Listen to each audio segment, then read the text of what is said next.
Hello guys, welcome back to sociology classes. Today our topic is cultural and ethnic diversity, languages and caste. Okay? सांस्कृतिक तथा सजातीय संजातीय विविधता, भाषाएं एवं जातियाँ. Okay? Sociology second paper BA part 1. So let's we start this video on this topic, cultural and ethnic diversity, languages and caste. Okay? Bharatiya Samaj की एक विभिन्नता युक्त समाज. भारतीय समाज एक विभिन्नता युक्त समाज है. ओके?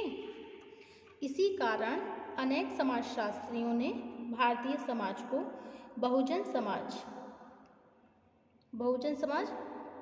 प्लूरल सोसाइटी का नाम दिया है. ओके? अत्यधिक प्राचीन से ही भारत में अनेक बाहरी समूहों का आगमन होता रहा. अत्यधिक प्राचीन काल से ही. ओके? अत्यधिक प्राचीन काल से ही भारत में अनेक बाहरी समूहों का आगमन होता रहा. ओके? जिनमें शक, हूण, मंगोल, तुर्क तथा यूरोपियन समूह प्रमुख हैं. ओके? इनके प्रभाव से समय समय पर यहाँ अनेक संस्कृतियों, भाषाओं और धर्मों का प्रसार होने के साथ ही जातिगत विभाजन की प्रक्रिया भी बढ़ने लगी. ओके? भारतीय समाज एकमात्र ऐसा समाज है. भारतीय समाज क्या है? एकमात्र ऐसा समाज है जिसने अपनी सांस्कृतिक उदारता और सहिष्णुता के कारण बाहरी संस्कृतियों को भी अपने में आत्मसात किया, लेकिन इसके बाद भी अपनी संस्कृति के मौलिक तत्वों को नष्ट नहीं होने दिया. यही कारण है कि संसार की अनेक दूसरी सभ्यताएं समय के प्रभाव के साथ साथ धीरे लुप्त होती गई. संसार की जो दूसरी सभ्यताएं हैं वो भी धीरे धीरे लुप्त होती गई. वहीं अनेक उतार चढ़ावों के बाद भी भारतीय संस्कृति ने अपने मौलिक स्वरूप को बनाए रखा. इसी आधार पर डॉक्टर एस.सी. दुबे ने लिखा है कि भारतीय संस्कृति में, according to doctor S C. Dubey, कि भारतीय संस्कृति में विविधता के मुख्य आधार एक दूसरे से विभिन्न संजातीय विशेषताएं, धर्म, जातियां एवं भाषाएं हैं. ओके? यदि हम भारतीय समाज की वर्तमान संरचना को देखें तो स्पष्ट होता है कि आज भी इसके निर्माण में विभिन्न संस्कृतियों, धर्मों, जातियों तथा भाषाओं का योगदान है. विभिन्न समूहों के पर्यावरण, रहन सहन, विश्वासों, व्यवहार, प्रतिमानों तथा आर्थिक स्तर में भी बहुत भिन्नता देखने को मिलती है. एक और जहां भारतीय समाज में आज भी हजारों वर्षों पुरानी सांस्कृतिक परंपराएं जीवित हैं, वहीं आधुनिकता की दिशा में भी यह तेजी से आगे बढ़ रहा है. परंपरा और आधुनिकता की ऐसी निरंतरता संसार के किसी भी दूसरे समाज में बहुत कठिनता से ही देखने को मिलेगी. ओके?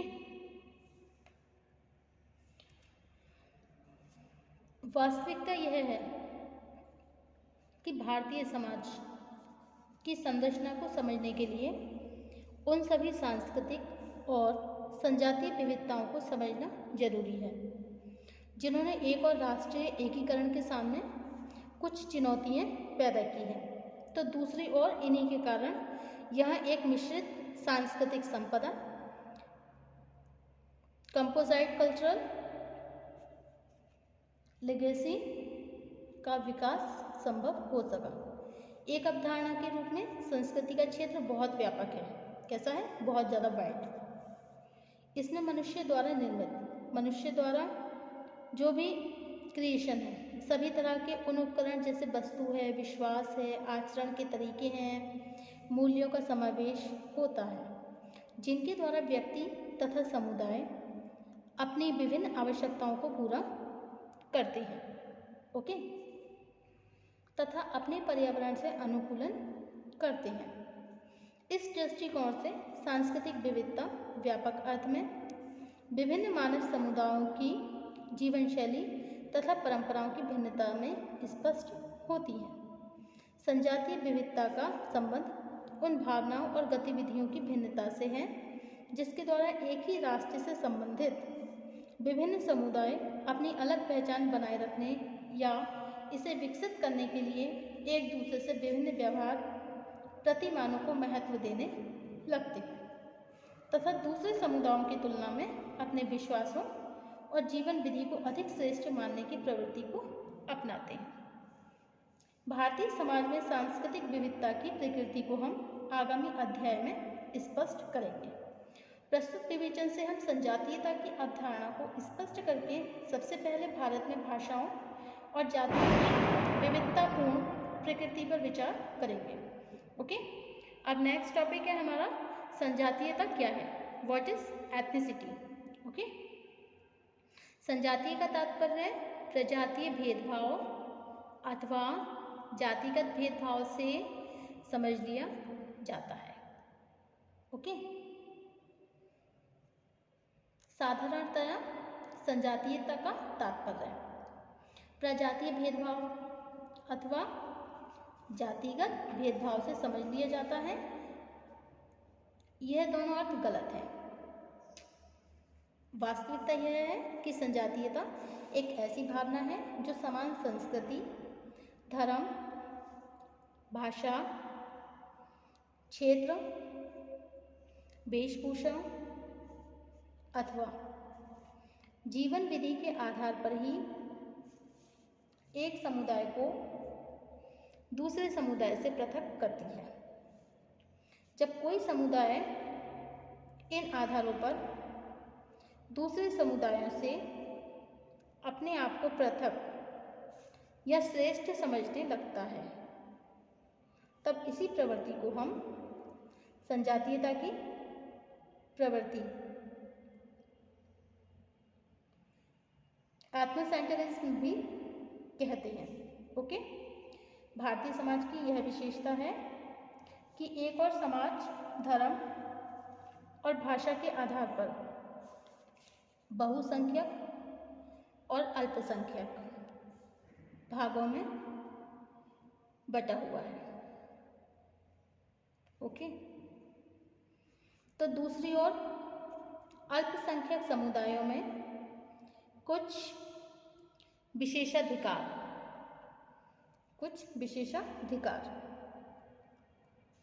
पाने की प्रवृत्ति भी बढ़ी है। जाति के आधार पर ही भारत बहुत सी उच्च, निम्न और पिछड़ी जातियों में विभाजित है। ओके, किन जातियों में विभाजित है? पिछड़ी जातियों में विभाजित है।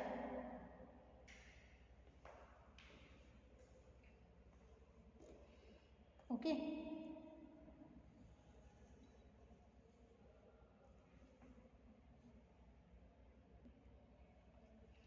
तथा ऐसे सभी वर्ग अपने आप को संगठित करके अपनी अलग पहचान बनाने का प्रयत्न कर रहे हैं। क्षेत्रीय, भाषाई और धार्मिक भिन्नताओं से संजातीय विविधताओं में वृद्धि होने लगती है। सिद्धांतहीन राजनीति से संजातीय विविधताएं विभिन्न समुदायों को एक दूसरे के समीप आने से रोकती है। सबसे मुख्य बात यह है कि भारतीय संविधान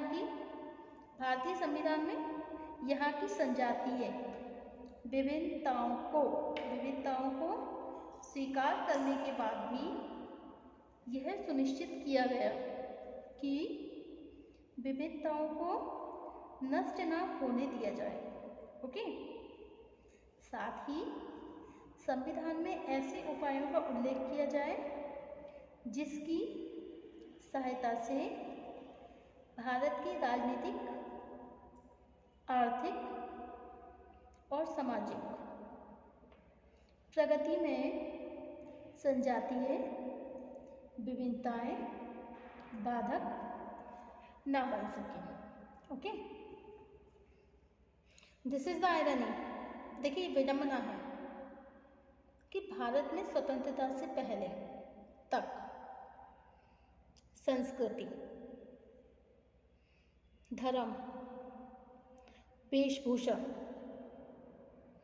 भाषा और क्षेत्र पर आधारित संजातीय विभिन्नताएं होने के बाद भी समय समय पर यहाँ के राष्ट्रीय और धार्मिक